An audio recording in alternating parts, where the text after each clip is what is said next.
Hey guys, I'm Urizi. This story is all about what if Naruto was assigned to Team 8. What if Naruto had been selected for a different team? What if he'd had a different mentor? Who would guess the consequences would be so large? Before we proceed with the story, please like and subscribe to this channel if you liked the video, and don't forget to check the description for the other works of the author if you liked the story. Let's start. Chapter 16, Mortal Kombat. On his way to the hospital, Naruto cursed sulfurously when a clone's memories suddenly surged into his mind. The clone had been cutting through the hot springs carrying a bag of carry-out from the dango shop when it was dispersed. Hinata had hesitantly asked if they could try something besides ramen the previous day, causing Naruto to smack himself on the forehead. He tended to get into a routine with his improvised lunch arrangements and forgot that not everyone was as crazy as he was about his favorite food. Of course, Hinata immediately thought he was upset at her instead of himself. Naruto shook his head. It had taken the rest of his afternoon visit to convince her that he wasn't angry with her. This was complicated by a growing sense of rage he felt toward her so-called family. Now that he had a rough idea of what life was like in the Hyuga clan, it was easier for him to see how it had twisted his friend. Now he was doubly angry. His clone had seen a white-haired old man crouched down in front of the fence that screened the women's bathing area. The creepy old pervert was emitting a high-pitched giggle that made Naruto's skin crawl, even in memory. Disgusted, the clone demanded to know what he was doing there.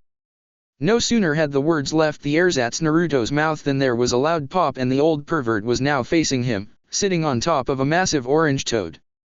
The toad's mouth cracked open and an enormously long tongue shot out and wrapped itself around the clone's waist. "You keeping making so much noise, you're going to get me caught," the white-haired old man said in a dismissive tone. There was a glimpse of a horned forehead protector holding back the white mane. "Ninja? Wearing wooden geta on his feet? Why don't you cool off?" The strange shinobi asked, and the disgustingly slimy tongue flexed and whipped the clone off its feet and into the aqueduct that fed into the bathhouse. Unfortunately, the impact with the water was hard enough to disperse the clone. Its last memory was flinging the bag of dango away from the canal. Naruto scowled and immediately summoned 10 more clones. Without a word, they took off for the hot springs to reclaim the dango, and keep an eye out for a white-haired older man in olive robes and a red over-jacket. When he was still 2 blocks from the hospital, his mood became even more disgusted. His clones didn't find anything near the hot springs, aside from a lot of angry-looking women.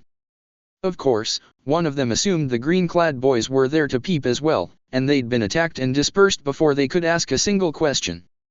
Naruto saw a bakery right across the street from where he was standing, but he knew the owners hated him on sight. Even if they deigned to serve him, he didn't want Hinata eating anything they knew was being sold to the demon boy. He sighed and ducked into an alley. One quick henge later, he looked like a blonde version of Kiba, without the facial tattoos. He strode out of the alley and crossed the street toward the bakery. Ordinarily, he wouldn't want to support their stupid business in any way, but this was for Hinata. Naruto was just leaving the hospital when one of the chunin that assisted the Hokage caught up to him. "Naruto-san, the Hokage would like to see you as soon as possible," the young man said in an oddly respectful tone. Naruto frowned. It was almost time for his next session with Gai-sensei. Well, there wasn't anything he could do about it.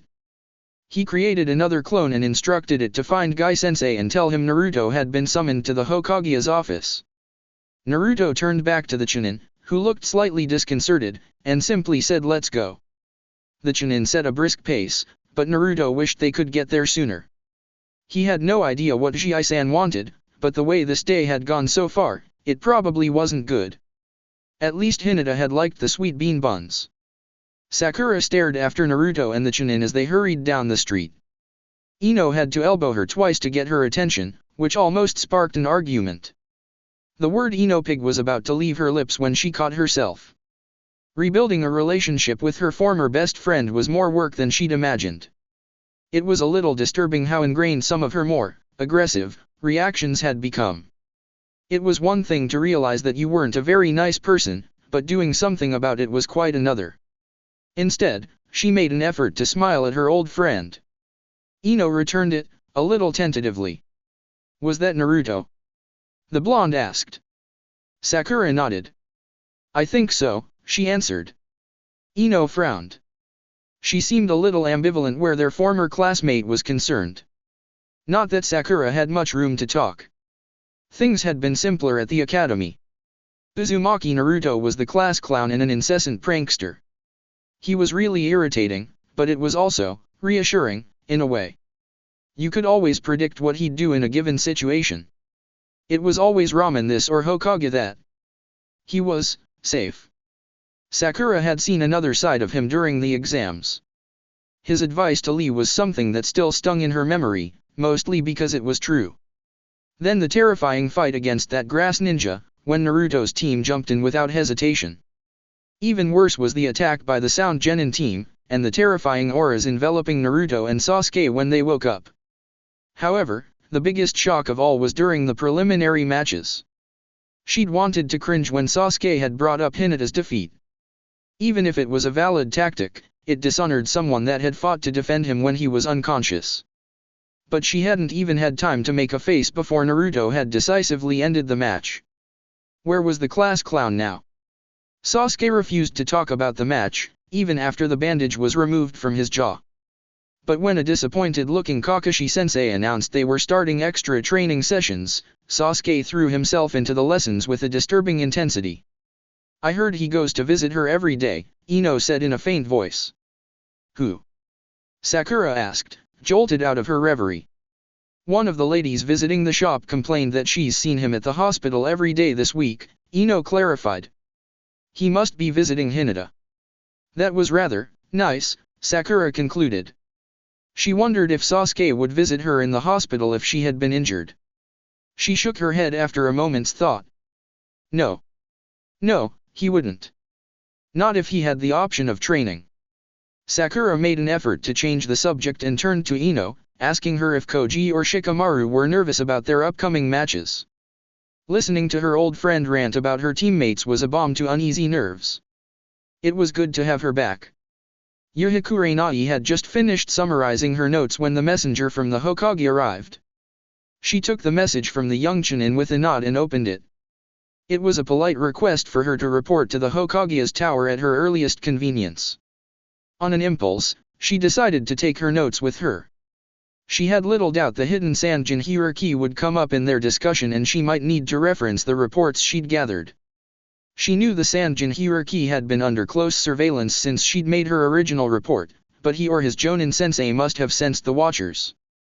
They'd done nothing suspicious, but they were still shinobi. The lack of suspicious activity was itself cause for concern. Kurenai stretched her shoulders and twisted her back to loosen it up as she began walking to the center of the village. She'd been at this for days, but the safety of Naruto and Shino demanded no less. It was unfortunate that she'd been forced to miss watching Gaara's fight with Rock Lee. From Might Guy's description of the match, the Suna Genin had incredibly formidable defenses, even though he'd been unable to match Lee's speed for most of the battle. More disturbing were reports from Mitarashi Anko concerning the crushed bodies she'd discovered in the aptly named Forest of Death.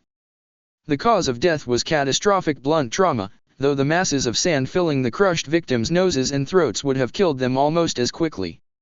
Only remnants of the sand remained, but the ruptures and distension of the oral and nasal cavities suggested they had once been packed full of sand. All the evidence suggested this was the handiwork of Sabaku no Gaara. The fact that the genin was a killer was not lost on Kurenai. While a few deaths were considered unavoidable in the constant skirmishing during the second exam, the fact remained that this Gaara person seemed to have no compunctions regarding the taking of human life. Moreover, given the defenses Guy described, it was more than likely that Gaara's victims had no way of even hurting the sand genin. The overall psychological profile she'd managed to develop was just as grim. The political implications of the Kazekage entering such a dangerous predator into Konoha's Chunin exam were just as ugly.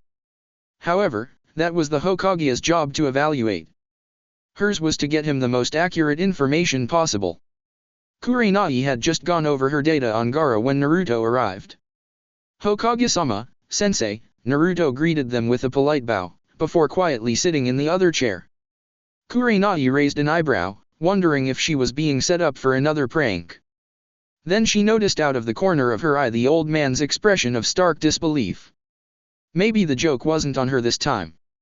Ah, Naruto, the Hokage said after a moment. I read your sensei's report regarding the events that occurred during the second exam. You said that you actually spoke to it. Naruto nodded soberly, and Kurenai was inwardly pleased that he was taking this seriously. It didn't like the idea of someone placing another seal on me. He said it could have effects on my mind, and he didn't want his vessel being controlled by someone else. Also, the seal's chakra was interfering with both my chakra and the fox's chakra. Naruto paused, scratching his head. He was really a jerk about it, but I think he was actually worried. The Sandaime puffed on his pipe while he digested this. Kurenai was a little disconcerted at the idea of the Kyuubi being worried about anything. It was like hearing about a typhoon with hurt feelings.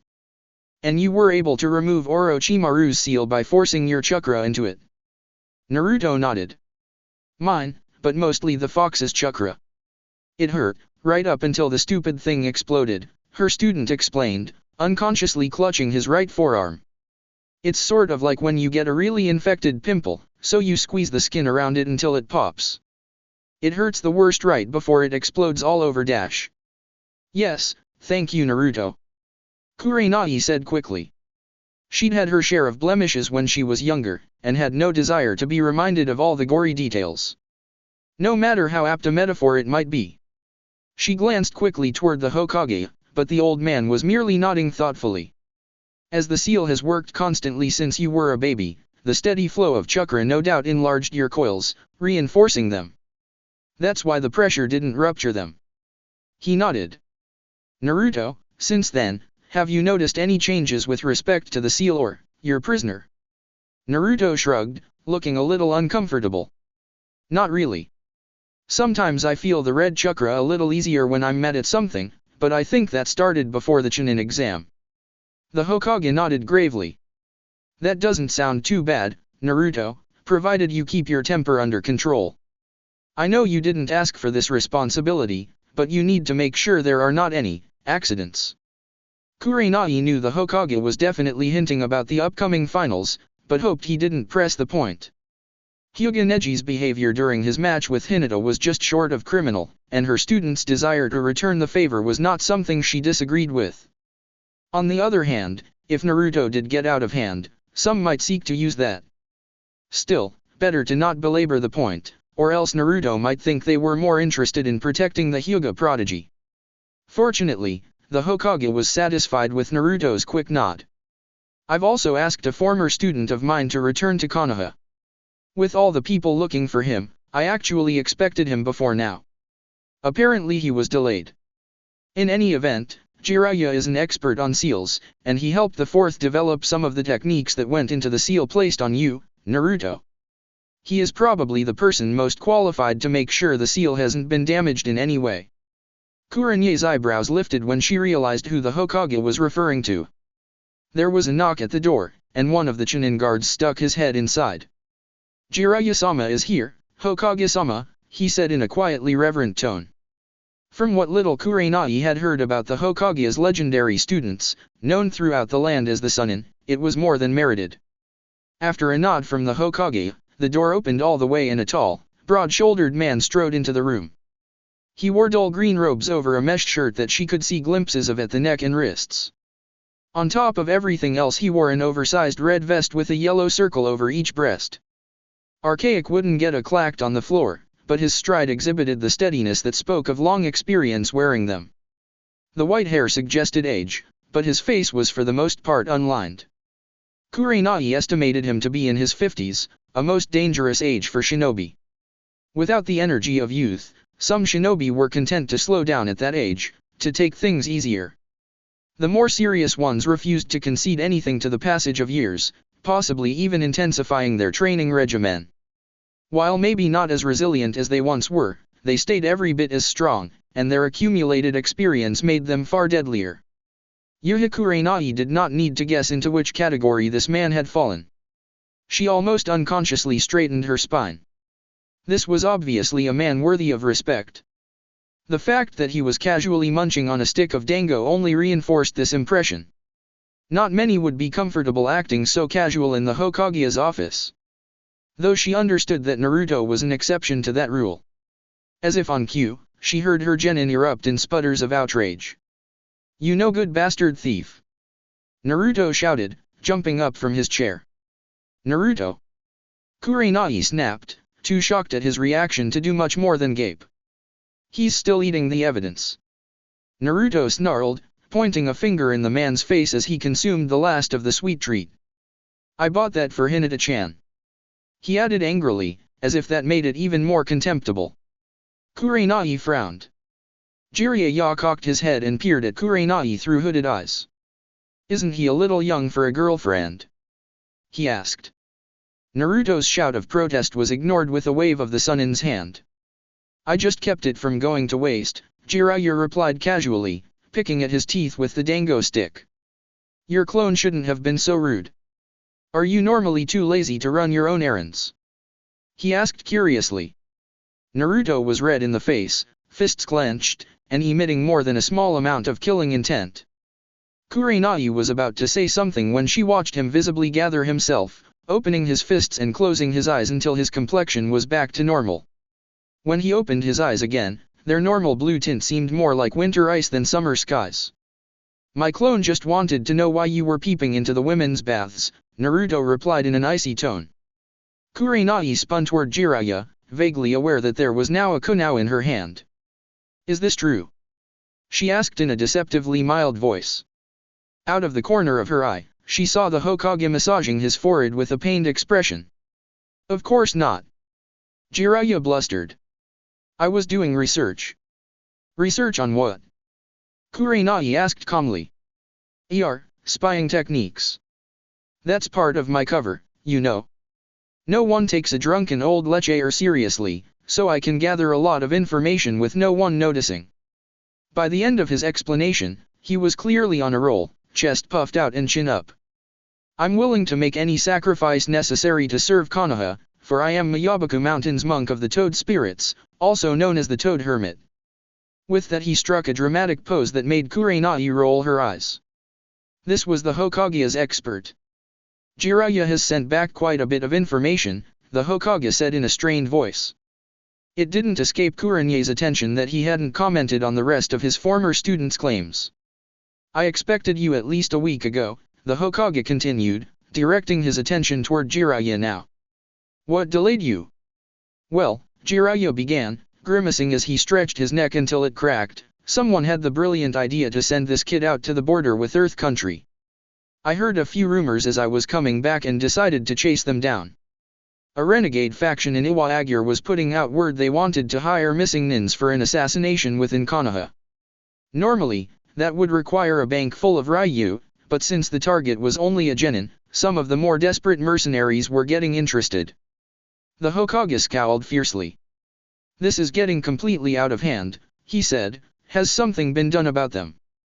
Jiraiya nodded smugly. "I had a few words with some contacts I maintain in the Tsukakage's office, and they leaked the information to the right people. Iwagakure doesn't want a war with Konoha, at least not this year." Almost in spite of herself, Kurenai felt a bit of gratitude toward the Sunin. The last thing Naruto needed right now was more people that wanted him dead. "That's good, as long as no hint of your involvement gets out," the Hokage said in a worried tone. "How reliable are these contacts of yours?"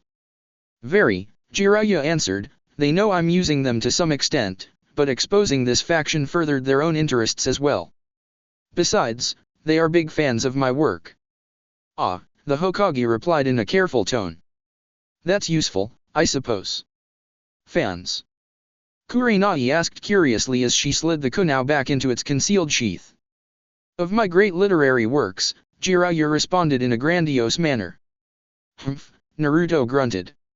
"If it was written by you, it's probably a dirty book." "Naruto?" Kurenai snapped. Disreputable or not, this Jiraiya had done them no small service. It wouldn't be prudent to alienate him. On the other hand, as Jiraiya began to harangue Naruto about respecting his elders, Kurenai did notice an odd expression flicker across the Hokage's face. It was an odd mixture of guilt and amusement. "My apologies, Jiraiya-sama," she said in a formal tone. "My student is, as you can see, still upset. I am, however, fairly well read, and I am curious to see if I may have read one of your books. What are their titles?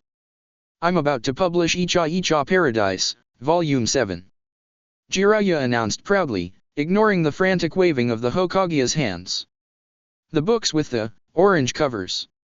Kurenai asked, slipping the kunai back into her hand as the Hokage covered his eyes. Why yes, Jiraiya answered slyly. I can get you an advance copy, if you like. Naruto, Kurenai said through slightly clenched teeth. Would you mind waiting in the hallway for a moment? No, sensei, Naruto said quickly and scuttled out of the room. A distant portion of her mind wondered why he had gone so pale. Maybe he was even more disgusted than she was. Good idea, Jiraiya said with a leer that turned her stomach. Some things shouldn't be discussed around brats, at least not until they are older. Kurenai turned to glare at the older man. Sunin or not, she'd wondered about the source of Kakashi's disgusting books for a while now. I'm not sure what conversational topics you are referring to, but there are things I do not want a boy of that age exposed to. Among them is my opinion of the garbage you write. Jiraiya's mouth dropped open. He turned shocked eyes toward the Hokage, but out of the corner of her eye, Kurenai saw the old man looking down as he fiddled with his pipe. It's bad enough to even have those thoughts, to treat women as mere sex objects, but to publish them so others can revel in your perversity? Do you know how many times I've had to sit through Jonin meetings and listen to Hatake Kakashi, an otherwise skilled shinobi of the leaf, reading one of your books and giggling like an adolescent schoolgirl? Half of the people I deal with don't take me seriously as a Jonin because of the sexist ideas that infest our society, and here you are spreading the infection. Kurenai took a deep breath. This was an issue that had annoyed her for as long as she could remember, but this immature idiot was still a high-ranking shinobi who could help her student. Stabbing him, while highly satisfying, would not be prudent. Uzumaki Naruto, she said in a cold voice, has put up with a lot of crap in his life, little of it deserved. This village hates him for incredibly stupid reasons, yet he has persevered and exceeded even my expectations. If you do anything to damage that, or corrupt him in any way, you will answer to me, and, Sunin or not, I will find a way to make you pay. Is that understood? Jiraiya's face went stony during her tirade, and Kurenai braced herself for an explosion of wounded male pride. Instead, he just cocked his head and cracked a lopsided grin. Little brat really got to you, didn't he? He asked. Things were a little calmer when Naruto was summoned back into the Hokage's office.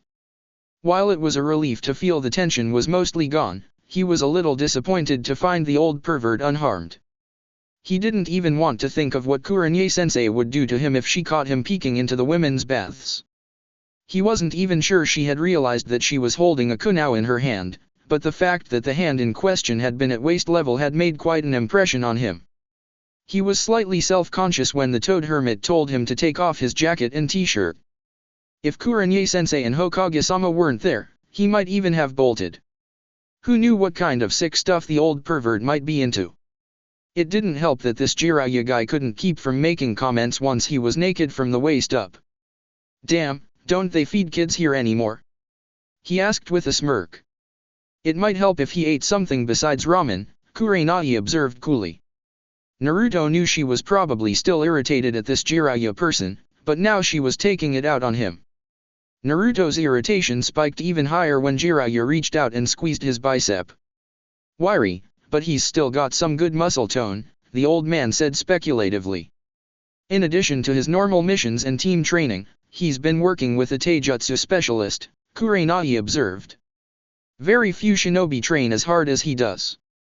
Naruto willed his cheeks not to redden. It still felt good to hear his sensei acknowledge all his hard work. That's good, Jiraiya replied with a nod. But taijutsu is only part of being a shinobi.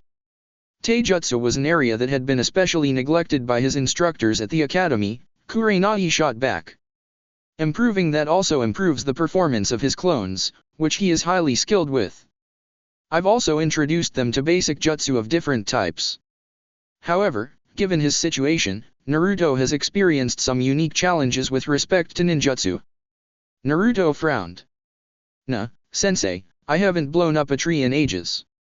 It wouldn't hurt to remind them that he was right here after all. Nonetheless, you almost did yourself serious injury with a very basic technique, Kurenai replied. Oh, I've got to hear this, Jiraiya said with a grin. Naruto scowled as Kurenai explained his little mishap with the Raiden Jutsu. While she didn't go out of her way to make him sound stupid, the smiles and chuckles from Jiraiya and the Hokage were getting on his nerves.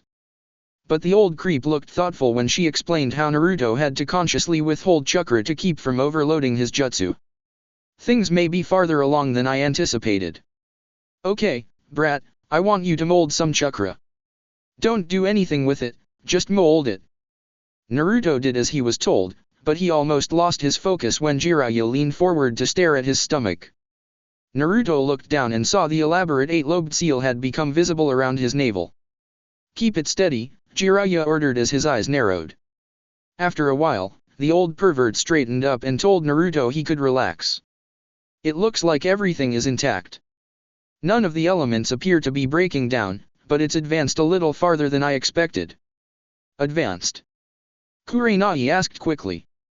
The seal was designed to let the Kyuubi's chakra leak out and slowly mix with Naruto's, Jiraiya explained. Done gradually enough, this would allow his body to adjust and absorb the chakra into his own reserves. As he grew, the constant pressure enlarged his coils, even as they were reinforced to handle the extra load. Now from what I can see, these passages were designed to slowly expand as Naruto aged, to increase the rate at which he can access this chakra. Otherwise, the Kyuubi could have flooded him too quickly when he was younger, and either damaged his coils or tried to influence him. Naruto gulped.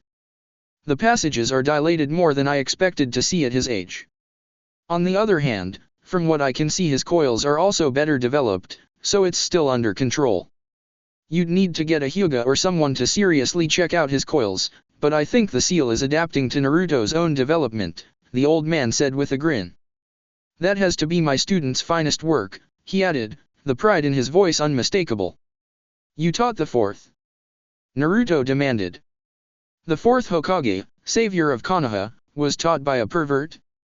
I'll have Hinata do an evaluation when she's released from the hospital, Kurenai said, her expression unreadable. She's a Hyuga? Jiraiya asked. Then he winked at Naruto. Not bad, kid. She's not my girlfriend, Naruto said quickly, remembering Jiraiya's earlier remark. She's my teammate. The Hokage cleared his throat. Well, it's good to hear that we don't have anything to worry about, he said. And it looks like Naruto will continue to grow stronger if he keeps this up. Though he may always have some issues with respect to having too much chakra. Naruto shrugged, but an idea had taken root in the back of his mind. Time for some payback. I think I already know all the jutsu I need. Taijutsu is much more useful anyway. That earned him a sharp look from Kurenai, but the old hermit simply exploded. Is that what you think, you little brat? I can show you things that will make your hair stand on end, permanently. I think that's an excellent idea, the Hokage said quickly. Given his reserves, Naruto could use some assistance learning more advanced jutsu than is normally taught to genin. Jiraiya's eyes bulged in their sockets. Hey! He already has a sensei. He objected. Kurenai is a genjutsu specialist, an area in which I understand that Naruto's attributes mean he is especially challenged. The Hokage replied, lighting his pipe again. It requires a certain delicacy to the chakra manipulations, and his control is still not up to that level, Kurenai explained with an apologetic look toward Naruto. He is, however, amazingly talented as dispelling genjutsu. Not to mention that Kurenai also has a third genin that Naruto could possibly fight in the finals, the Hokage added. It would be somewhat awkward, if she were to spend significantly more time with one student than the other. Naruto could smell a con job a mile away. Don't worry about it, he said dismissively. I'd rather spend more time with Guy-sensei if he'll let me. He's a really good teacher and I know I'll learn more useful things than I could with this pervert. Jiraiya rounded on Naruto, his face the picture of outrage. Is that what you think? He demanded. Put your clothes back on and follow me. After Naruto followed Jiraiya out of the office, Kurenai turned to the Hokage. That was very neat, she observed. The old man chuckled. Sunin or not, I've known him since he was a boy. Naruto did most of the work though. You've really done wonders with him. Kurenai allowed herself a slight smile. I can't take too much credit. He's always been exceedingly clever. But then she thought of Hinata and the smile bled off of her face. I think he's going to need it though. Is there something you'd like to report? The Hokage asked in a delicate tone. Officially. Kurenai replied. No. Unofficially, I think Naruto has had some things confirmed that I've been suspecting. It will be challenging for him to deal with this knowledge, since the wrongdoer is far too politically connected to answer for his crimes.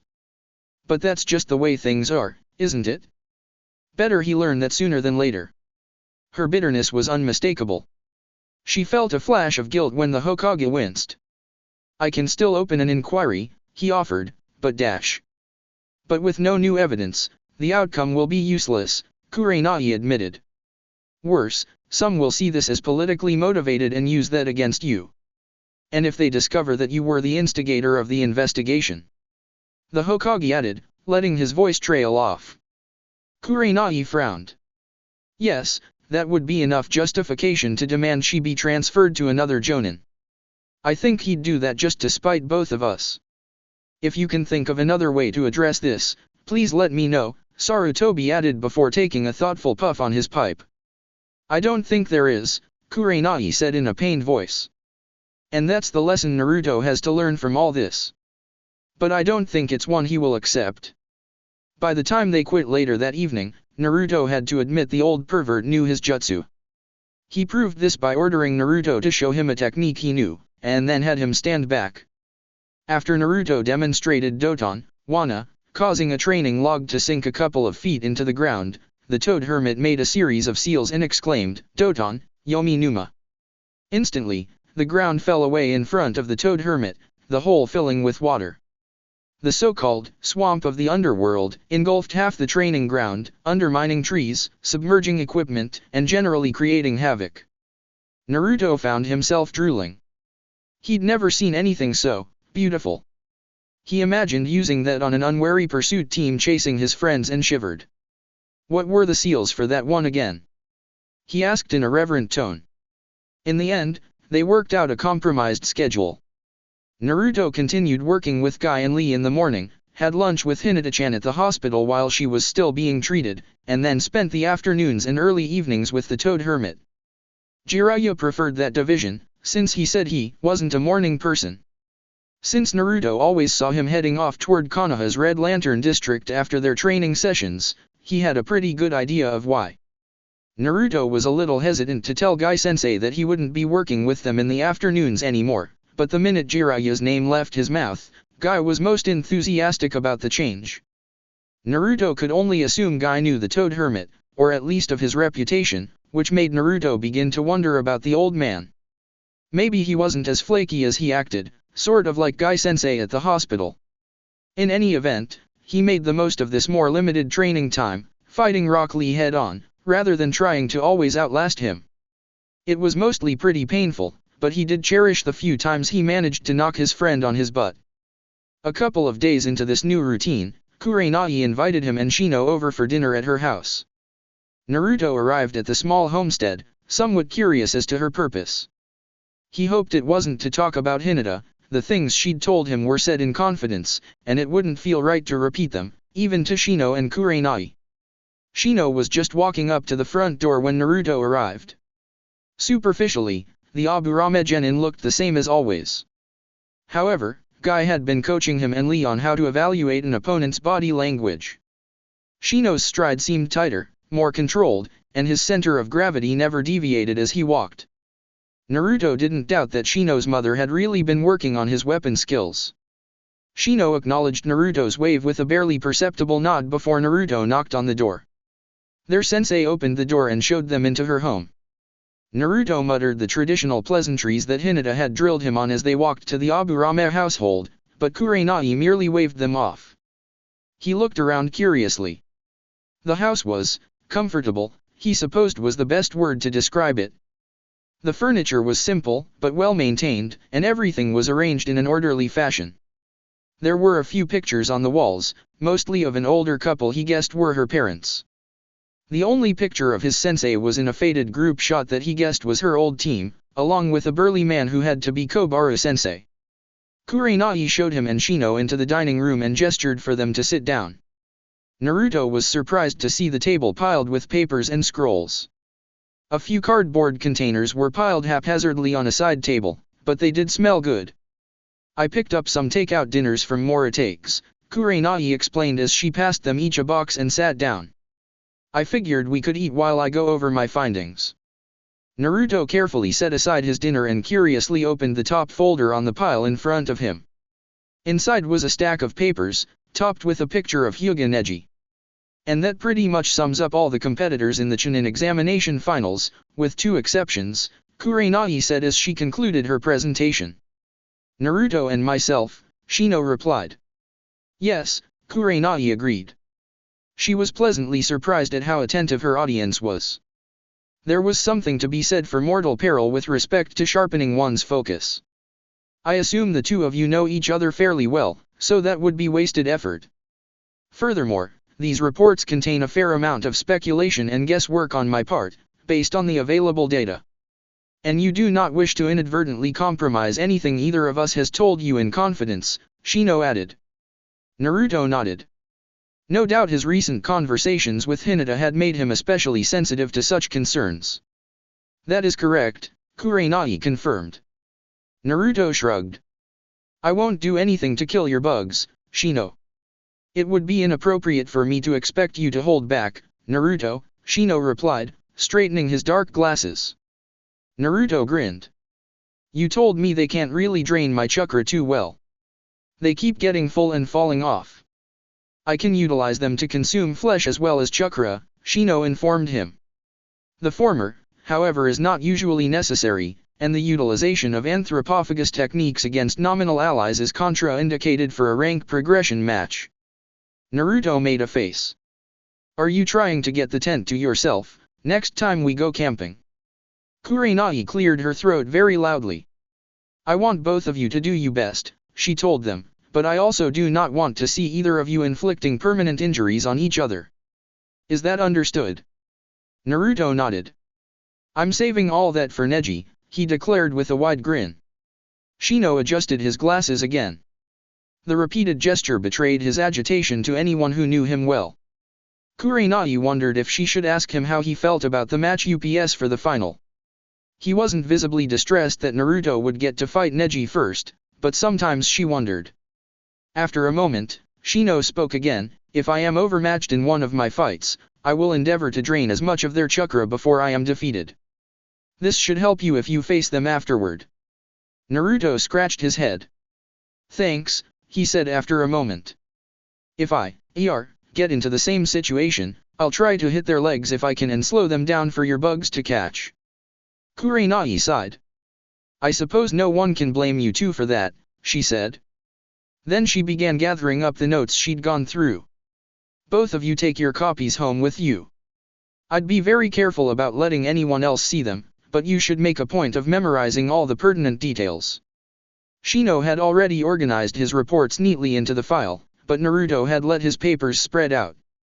He hurriedly began shuffling the papers back together. Ah, sensei, he said after a moment as he got them all together, I almost forgot I needed to ask you something. What is it, Naruto? Kurenai asked as she stood up and stretched. After little rest the last few nights, she would have no trouble sleeping tonight. The old pervert was showing me some new moves, and something called summoning technique, Naruto explained. He said I could learn it, but first I had to sign a special contract. He shrugged. You said I should be careful about signing any sort of contract and to talk to you before I did. Kurenai nodded, even as she sighed. Technically, it would be advantageous for him not to bring this up in front of Shino, but he apparently wasn't capable of regarding his teammates as potential enemies. I've heard of summoning contracts before, she admitted. I understand they can be useful, but are very chakra intensive. That's why they aren't really covered at the academy. Normally only a jonin can use one effectively. Also, this is something you might want to think over. Normally, I understand that these contracts usually contain an exclusivity clause that would prevent you from signing a contract with a different type of animal in the future. Naruto frowned and looked thoughtful. I presume that Jiraiya has the contract for toads? Kurenai asked. Naruto nodded, and they both jumped as Shino dropped his folder on the floor. Shino quickly bent over and began gathering his papers, shoving them haphazardly into the folder. When he straightened up, Kurenai thought she noticed a slight tremor in his hands. Are you all right? She asked. Shino nodded. Then he turned to Naruto. That would be a very formidable technique. That being the case, I will no doubt be forced to forfeit the match if we meet in the finals. Forfeit? Naruto asked, clearly dismayed. But why? Toads are incredibly voracious insectivores, Shino explained, capable of consuming a significant portion of their own body mass in a single night.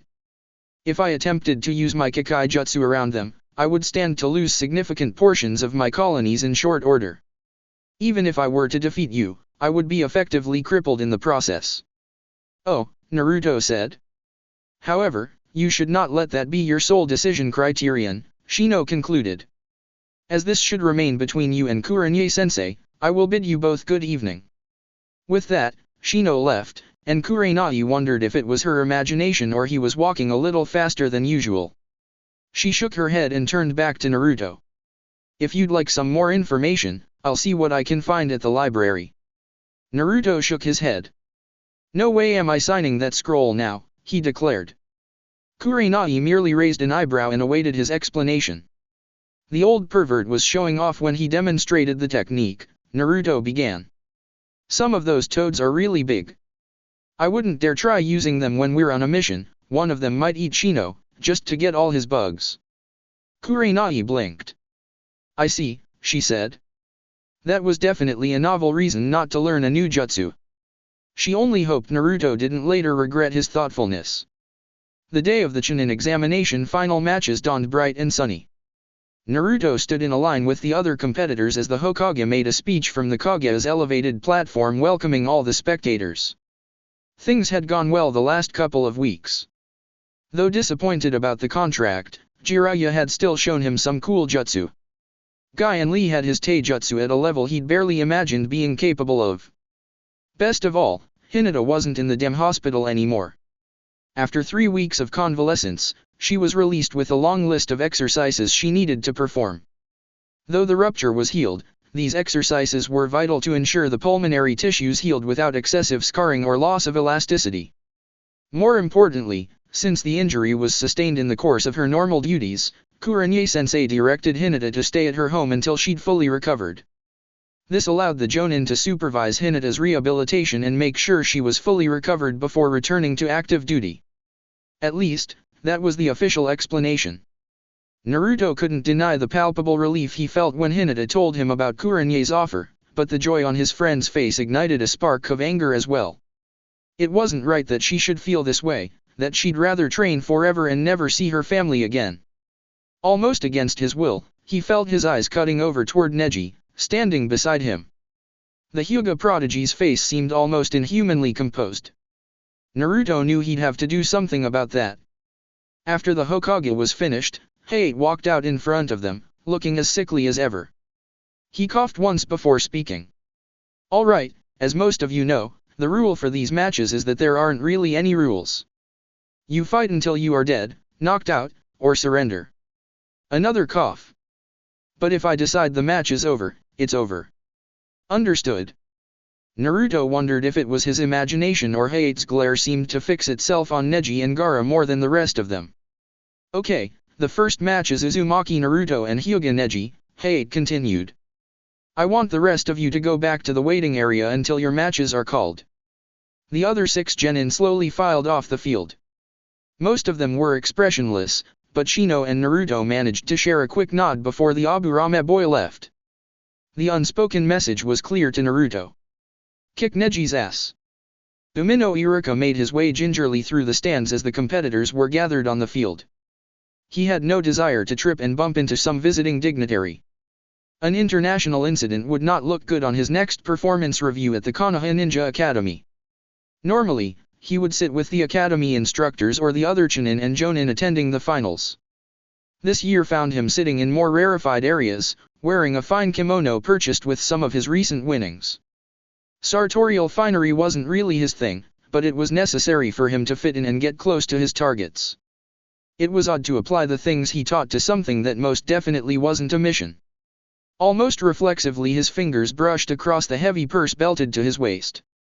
He didn't normally carry this much money around and it made him a little nervous. Not only did it contain his winnings from the preliminary round, but Ichiraku Toke, Kurenai, and a couple of others had added their money to his. He'd even approached Might Guy at the end of one of his training sessions. He made sure Naruto wasn't around before mentioning the betting, as he didn't want to put any more pressure on the boy, but he felt he owed Guy an opportunity to profit as well. Guy frowned, thinking for well over a minute, before he regretfully declined. While he appreciated the offer, it didn't feel right to be betting against one of his own students, no matter what had happened before. Iruka didn't press the issue, understanding the man's awkwardness. But that didn't stop Rock Lee from catching up with Iruka later that day and pressing on him a squirrel-shaped wallet stuffed with Ryu. Listening carefully, Iruka's sharp ears located the amused murmurs, the dismissive whispers that guided him to his targets. He glanced around as he took a seat, apparently chosen at random. The rich finery and ostentatiously displayed wealth indicated some were no doubt members of the village council. There were a few lined faces with white eyes that he assumed were Hyuga elders. The two youngest-looking Hyugas there were Hayashi and his daughter, Hanabi. The latter seemed to look right through Iruka, not recognizing him out of his uniform. Perfect. Smoothing down his kimono with a fussy gesture, Iruka said, in a highly accented voice. Well, this match looks interesting. Would anyone care to place a wager or two on the outcome? Naruto turned to face his opponent, who gazed back with a slightly superior expression. You look like you want to say something, Neji said in a cold voice. Naruto leaned forward slightly and grinned. Kurenai-sensei told him once that his canine teeth were a little larger than normal, and displaying them to best effect could have an unsettling effect on others. Only that I've been looking forward to this for a month, he snarled. Neji didn't bat an eye.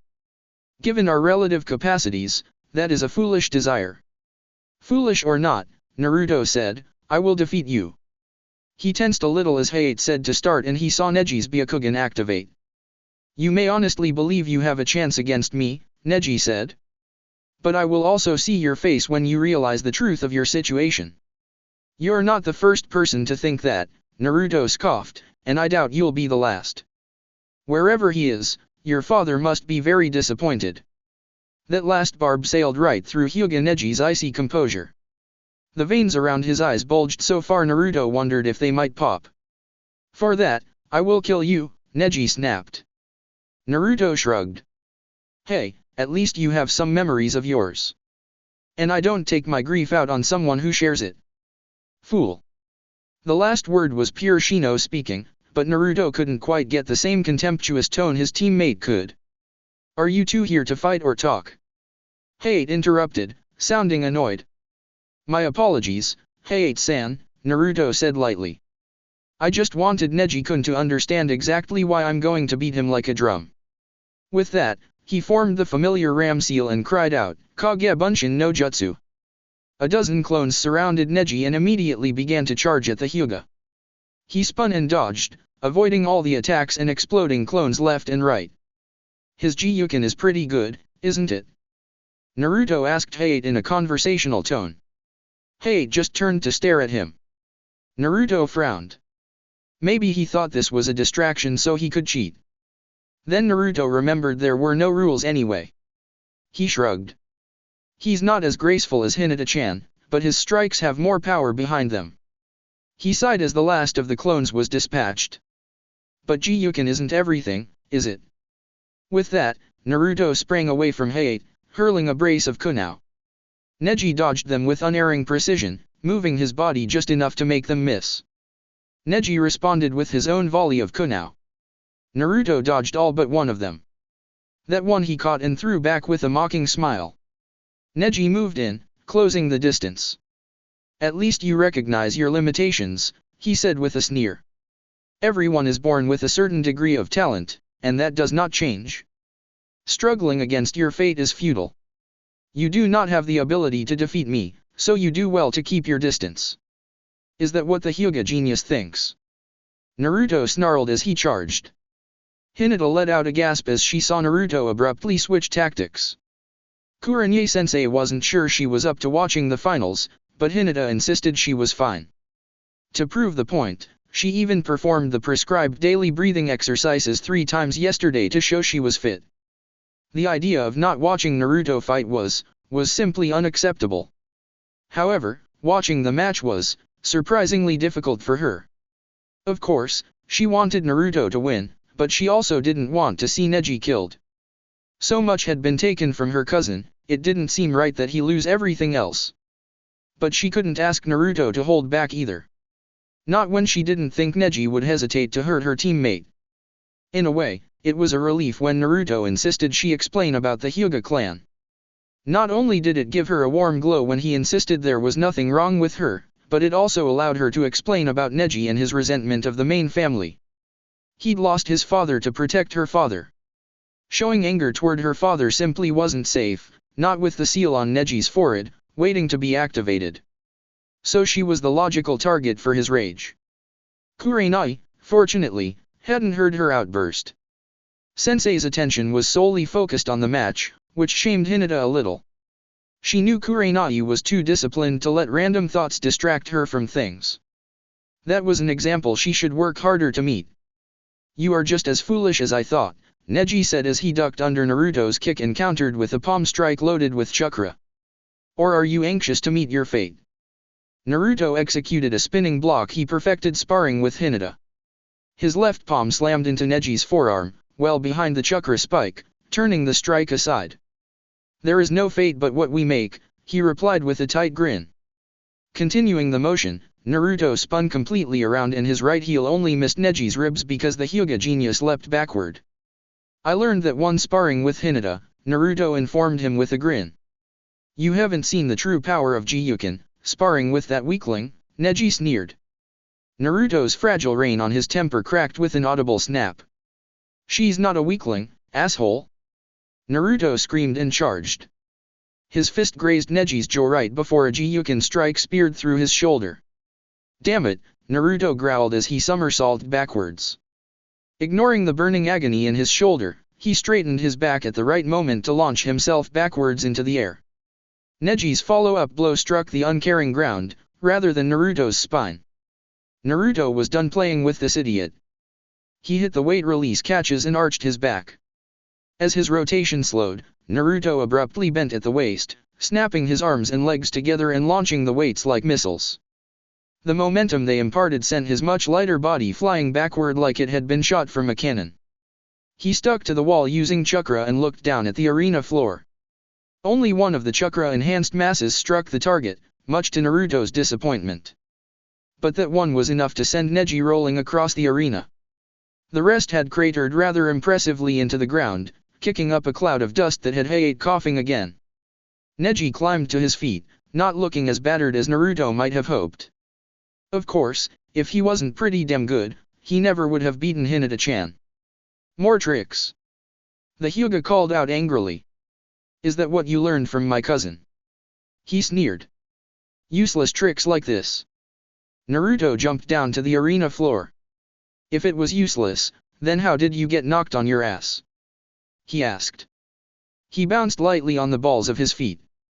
He hadn't taken his weights off in a long time. It felt good. Really good. Time to up the ante. Here's some more tricks, he called out as he threw a wide spread of kunai, each one with an explosive tag attached. Neji's eyes of course picked up the tags. Dodging multiple explosions would be damn near impossible. Instead, he raised his arms to shoulder level and began to spin. As he turned, chakra began to stream from his body, expanding outward even as it made him turn faster and faster. Neither Hinata nor Kurenai knew for sure if Neji could perform the Hakusho Kaiten, or Heavenly Spin technique, an all-around defense against attacks. But if he didn't know it already, there was a good chance Hayashi might have taught him in the month of preparation. If nothing else, it would make a strong impression on the rest of the village. Kurenai had reasoned in her notes. Looks like she was right, Naruto thought as he summoned a horde of clones. He sent them against Neji in 4s and 5s. They exploded as soon as they touched the sphere of spinning chakra that surrounded him, but the noise and puffs of smoke were definitely a distraction. Naruto kneeled at the back of the crowd, gathering his chakra. Doton, Yomi Numa. He called out as he slapped his palm against the ground. He must have been a little overexcited, Naruto guessed, because the ground crumbled away even faster than he expected. Most of the remaining clones charged forward as their footing disappeared. The pops as they exploded were almost deafening, but they served their purpose. Naruto watched with growing satisfaction as the chitin began to sink into the softening ground, slowly at first and then faster and faster as the heavenly spin sent mud flying in every direction and Hyuga Neji's technique screwed himself into the ground. By the time Neji realized what was happening and stopped, he was already 10 feet down. Worse, no longer supported by his chakra emissions, the walls of liquefied mud that surrounded him collapsed. He was abruptly engulfed. Naruto couldn't help but laugh, falling to one knee as he was overcome by the humor of what just happened. So he was caught completely off guard when a Neji-shaped mass of mud erupted from the instant swamp and speared him between the eyes with a Gyuken strike. The green-clad genin stiffened as his frontal lobes were shredded, destroying most of his higher brain functions. Then he exploded into a cloud of vapor. Neji spun around as a piece of debris disappeared in a puff of smoke, leaving Uzumaki Naruto standing in its place. Naruto's fist dug into Neji's stomach, blowing him backward off his feet. Your eyes can see through genjutsu, Naruto told him as he stalked toward the Hyuga prodigy, who was now covered in mud, struggling to his knees, missing both his forehead protector and his silly-ass hat. Neji glared as he clutched his stomach. But I showed you what you expected to see. What use are those fancy eyes if you won't use them? Naruto asked. I can see that you've come within range of my divination, Neji snapped, surging to his feet with greater speed than he'd shown a moment ago. Divination field, 64 strikes. Naruto had glimpsed Hinata do something like this once, but she couldn't really explain it or even replicate it when they sparred. Now Naruto got a much better view of it than he really wanted. The Hyuga's hands moved with blinding speed. 2 strikes. And 2 sharp pains registered in Naruto's mind. 4 strikes. And Naruto now felt 4, all on his torso. 8 strikes. And he realized that Neji was hitting his tenketsu points with unerring precision. 16 strikes. It looked like he was trying to close all of them. 32 strikes. The muddy shinobi shouted as his hands stabbed Naruto like knives, inflicting immense pain even as they deadened everything they touched.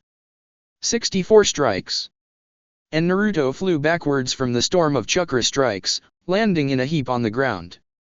Neji settled back into a ready stance, ignoring the slowly drying mud that dripped from his arms.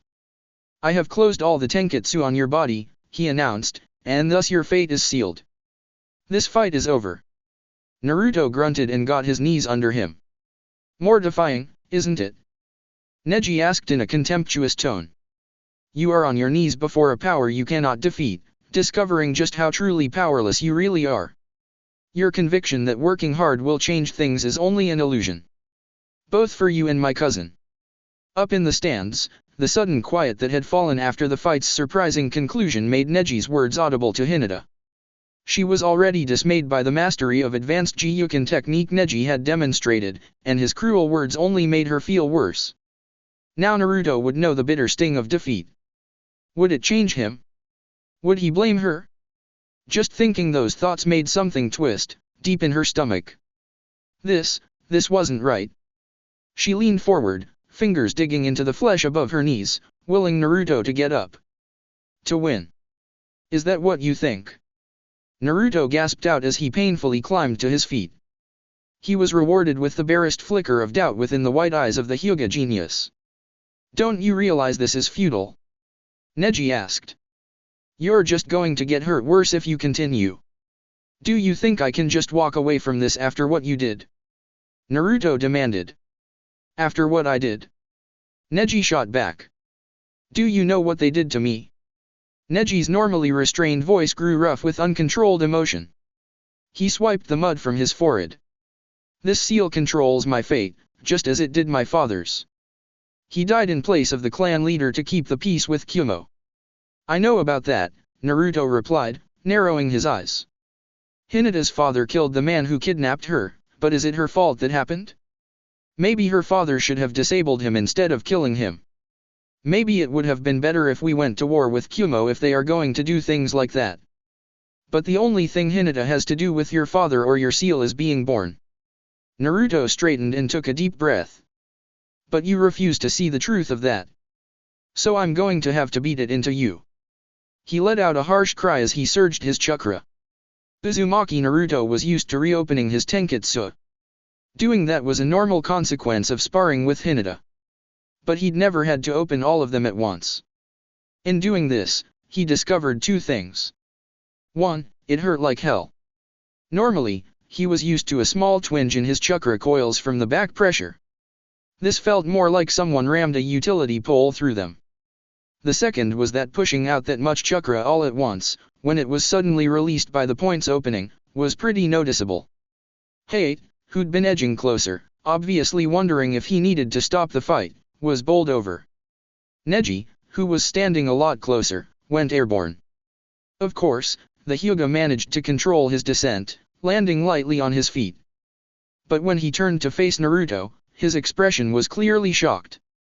That's impossible, he whispered. Fortunately, Naruto could read lips. Just as impossible as fighting against fate, Naruto said as he closed in again, just as impossible as fighting a Gyuken user hand to hand. Iruka inhaled sharply as he watched Naruto do the impossible. No one could counter the effects of Gyuken. Avoiding the attacks was the only possible defense. At least, up until now. From the choked gasps and sputtering that erupted around him, he didn't think he was alone in that opinion. Is it dash? One man asked behind him. No, it's not. We'd be able to feel it, a voice answered. That's good, a third one said. No, it's not, the second voice replied. That brat has still trumped our greatest weapon. We can't let him live with that knowledge. Iruka's head spun around so fast he was sure he'd pulled a muscle, but the voices had already cut off. Behind him, he saw a mix of council elders and older Hyugas, some of whom were now glaring at him with a mixture of confusion and hostility. Neji has not been defeated, Hyuga Hayashi said, drawing their attention away from the disguised Chunin. Iruka quickly turned back to the match. Naruto was now intensely grateful for every sparring session with Hinata. It took everything he'd learned, everything they'd practiced to keep up with Hyuga Neji. But that was the point. He was keeping up. The Hyuga genius couldn't seem to hit him squarely, only managing glancing blows every now and then. Of course, the chakra enhancing those blows made them hurt like hell. But Naruto just gritted his teeth and bore it, and slowly the pain would fade. Then Neji made a sweet little hesitating juke that drew Naruto's attention to the wrong side for a moment. In that instant, the feint turned into a full-on Gyuken strike aimed at Naruto's heart. Desperate, Naruto copied one of Hinata's moves, and bent back sharply at the waist. The powerful Gyuken strike passed over his now horizontal torso, the chakra spike making the skin of his face tingle. In that instant of surprise as Neji realized his strike had missed, Naruto's hands shot up and clamped around Neji's wrist. His feet left the ground and an instant later slammed squarely into Neji's ribcage. As he heard the air rush out of the Hyuga's lungs in a startled exhalation, Naruto wrenched at the arm he held with all his strength. There was a sickening pop as he wrenched Neji's shoulder out of its socket. Naruto let go almost immediately and rolled to his feet. Neji fell to his knees, his right arm twisted at an odd angle. With his good hand, he hurled a brace of shuriken at Naruto. Naruto dodged all but one of the missiles, and used a kunao to deflect that one skyward. Neji let out a groan as he pulled on his arm, and finally wrenched it back into the socket. The surge of pain almost made him pass out. He blinked and glared at Naruto, who suddenly disappeared, only to be replaced by a familiar-looking shuriken. He looked left and right, slowly mustering the chakra to reactivate his Byakugan. He'd already expended much more of his reserves than he expected to, but nothing about this fight had gone as he expected. He was distracted by motion below him. Why was his shadow growing? His instincts screamed at him to move, so he threw himself to the side as something green slammed into the ground where he'd been kneeling. When the debris settled, there was a small crater, with Uzumaki Naruto on one knee at the bottom of it. His right fist was touching the ground, in the exact center of the crater. He looked up and met Neji's eyes. For an instant, Naruto's eyes flashed purple as he exploded forward. Naruto didn't let up for an instant as he pummeled Neji. His fist snapped the Hyuga's head back, but Naruto was already dropping to the ground to do a foot sweep. Neji's feet were knocked out from under him so hard he was horizontal in midair when a hammer fist strike to his solar plexus slammed him to the ground and the air burst from his lungs. Neji was gasping for breath as Naruto dragged him to his feet, a handful of Neji's grimy tunic in his left hand. His head lolled loosely on his neck. Out of the corner of his eye, he saw Hayate opening his mouth to stop the match.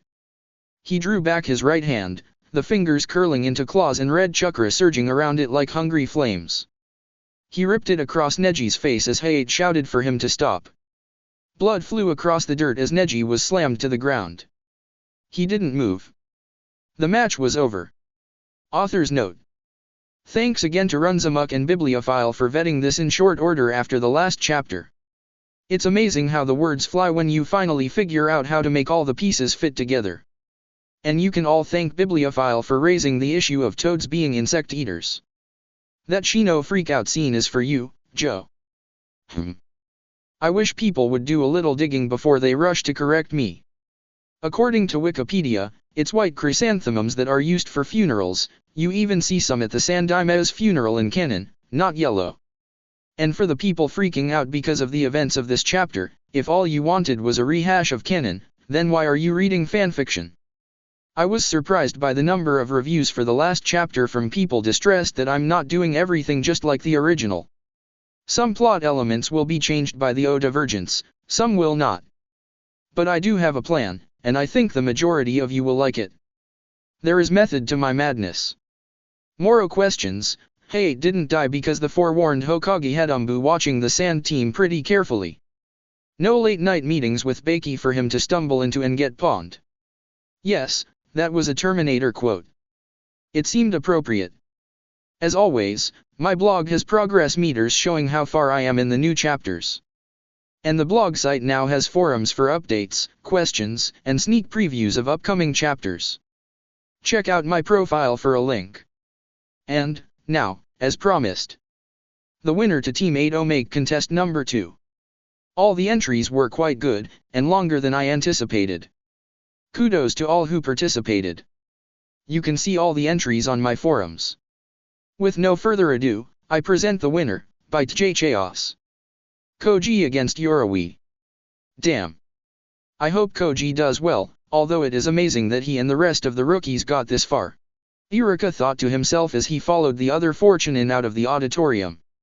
He paused to give one last glance back over his shoulder while standing in the doorway and watched Naruto climb the stairs for a second. Only the 3 lead proctors, the Hokage and the Genin team's Jounin instructors would remain in the auditorium with the Genin that were fighting in this preliminary round. Iruka and the 4 proctors he was walking with would join the other junior proctors in a nearby ready room. Iruka looked around the room and sighed as he entered. He was still a little wobbly at times from his injuries and was surprised to see as many people there. The crowd wasn't going to make his trek across the room any easier. There were easily 2 or 3 dozen ninjas scattered around the room sitting at various tables and all were intently watching the television screens that were mounted at regular intervals around the room. His eyes widened slightly as he spotted a bar along a wall. That seemed to be a strange addition, but then again to even have an addition elimination round at this stage of the Chunin exam was unusual. There was even an odd bartender standing behind the bar cleaning a glass. Iruka looked at the white-haired man as he stood there. Something about the man was oddly familiar, but Iruka couldn't place him. If anything, the man looked like he belonged more in some high-class establishment with his dark vest and sharply tied bow tie. Iruka thought the bartender's white handlebars mustache was a little over the top and his glasses made the academy instructor a little uneasy. He couldn't quite figure out what the deal was with the glasses, but he couldn't see the bartender's eyes behind the strange glasses despite the lenses not being dark. Of course, the best available seat was at the bar. Iruka sighed again as he walked over and sat on one of the stools. At least he had an unobstructed view of one of the screens over the bar. Welcome, what would you like? The bartender said with a smile. You wouldn't happen to have any fruit juice, would you? Irika replied. Sure, plenty of everything here.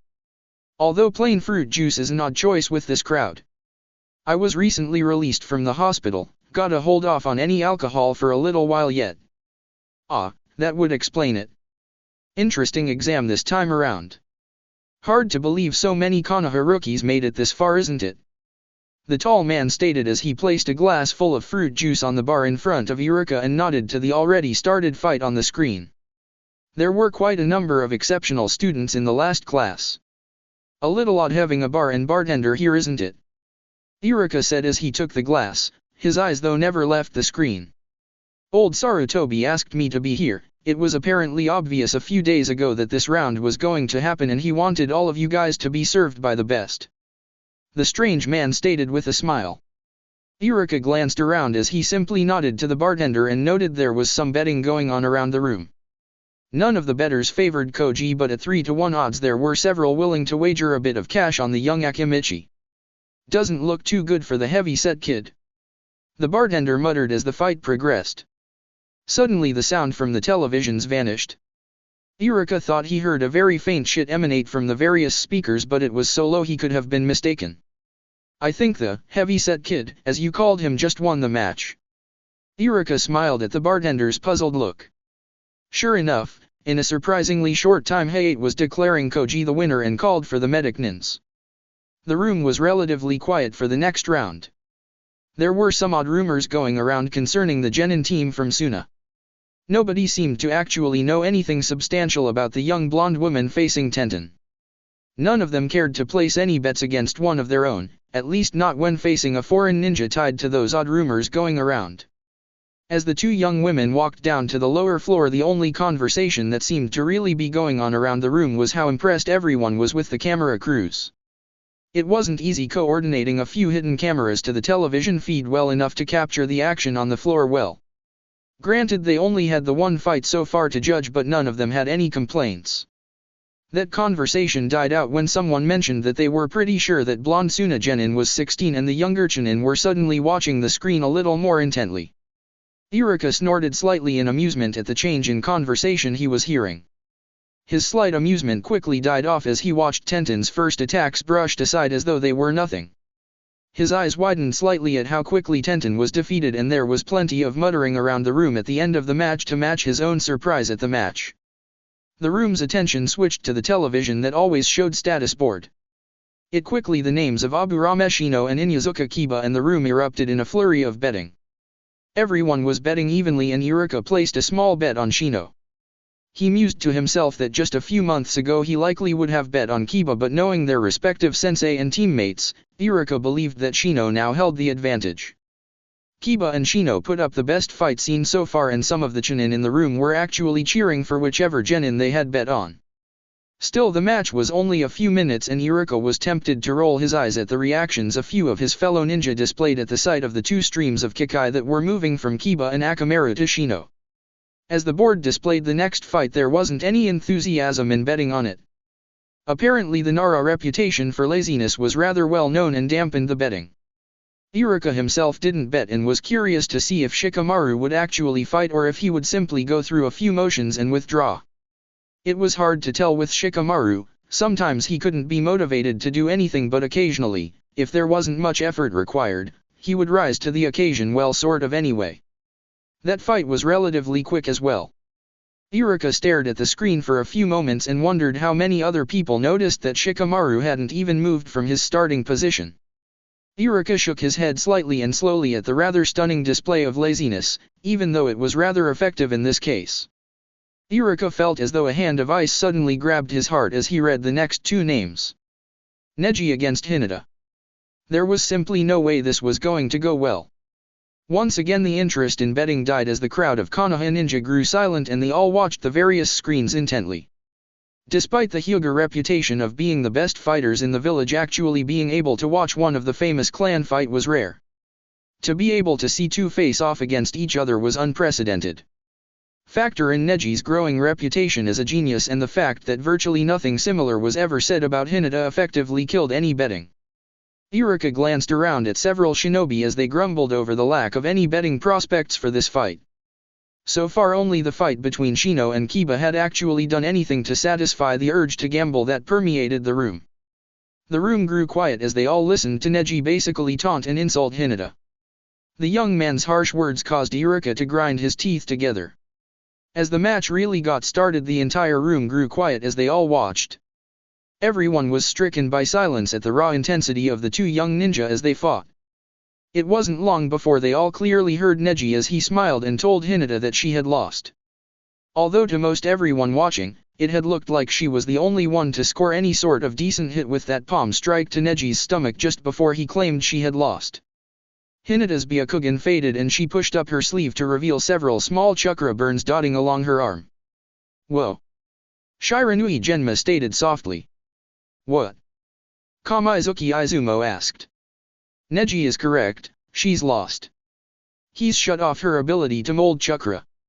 She can't use Gyuken, ninjutsu, or probably even genjutsu won't work for her now. Not that it's likely she knew any genjutsu that could fool Neji's Byakugan." Genma answered.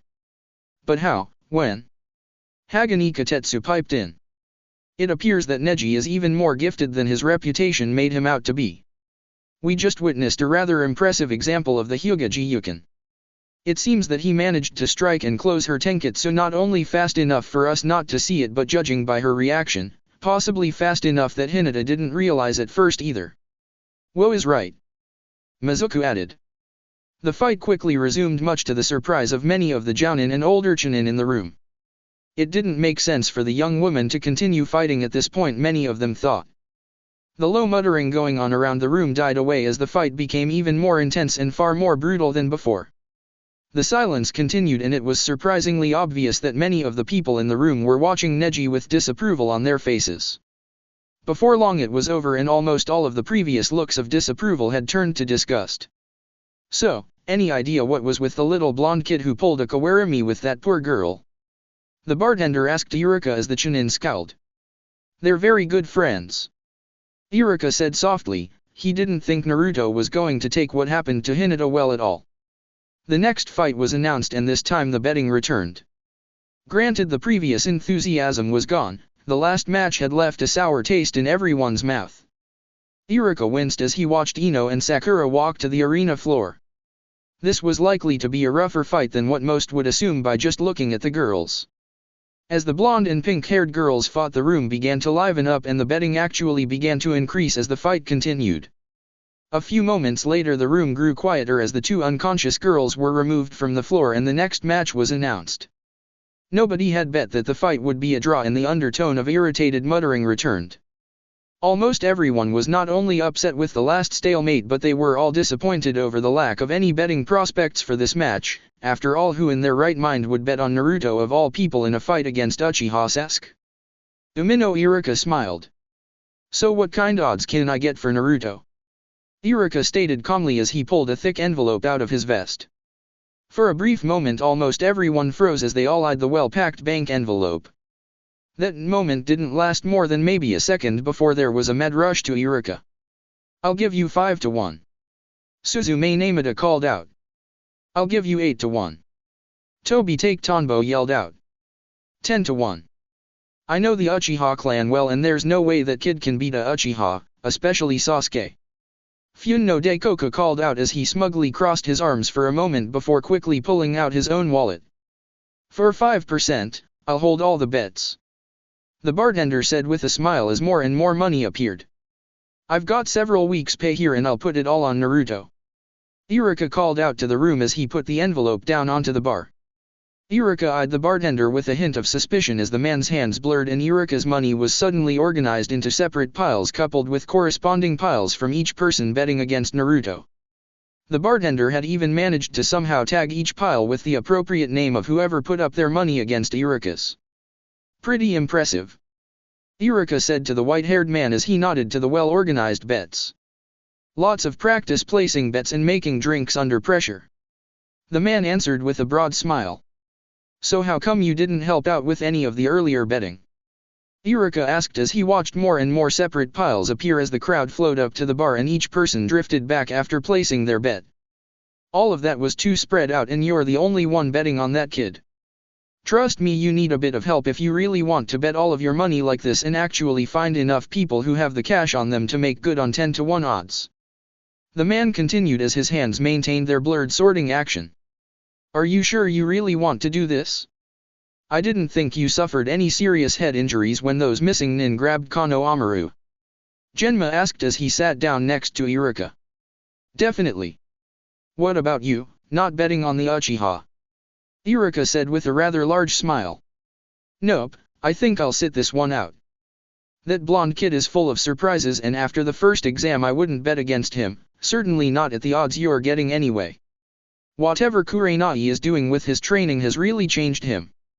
The kid even managed to impress Ibiki for the first part of the exam. Heck, I'm not sure I'd even want to face him now, it's downright unsettling how easily he generates shadow clones. Genma's voice dropped after his first sentence so only Iruka and the bartender actually heard him continue talking. Shadow clones. Isn't that a high-level jutsu? The bartender asked with sudden interest as he looked to a screen himself. Yeah, Naruto is quite gifted with them despite only being a genin. Genma here had a run-in with a few hunged clones of Naruto's a few days ago. The room erupted in laughter as Naruto leaped to the auditorium floor and nearly fell on his face. Iruka stole a glance to Genma and was surprised to see a rather calculating smile on the face of the special jounin. Maybe you'd like to place a bet of your own on the kid? The bartender asked Genma. Nah, I'm good. This just might be Iruka's time to shine. Genma nodded to the screen and the senbon needle in his mouth twitched with his growing smile. There were a couple of snippets of snide muttering as Sasuke taunted Naruto about Hinata. Iruka glanced around and was happy to see that despite those few remarks the majority of the room was frowning at Sasuke's words. Hate's voice saying begin emanated from the televisions and the crowd erupted in cheering as they anticipated an easy victory for the Uchiha. The cheering stopped almost instantly as a shocked silence took hold of the room.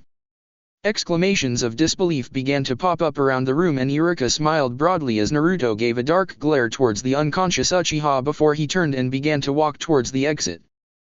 The room was in such a state of shock that most people in the room actually missed the beginning of the last match and no bets were placed. In short order everyone began watching the match intently though. The Suna Genin was using some rather unusual jutsu that was like nothing any of them had ever seen before. There was also a lot of interest in seeing Guy's student that no ability to mold chakra fight and the young man's taijutsu skill impressed all of them greatly. Everyone waited a bit after the match before leaving in order to show their respect to the Hokage as he explained the next stage of the exam. 5% I believe you said? Iruka asked with a smile as he began to gather all of his winnings and split off the bartender's take. That's correct. The man smiled himself as Iruka finished adding to the smaller pile for the bartender. Thanks for that, there was no way I would have been able to make all those bets without you. No problem. That was an interesting kid you were betting on. You don't know the half of it. Iruka said with a chuckle as he walked out of the room with a wave. That's it for part 14. Thank you for watching and see you on the next video.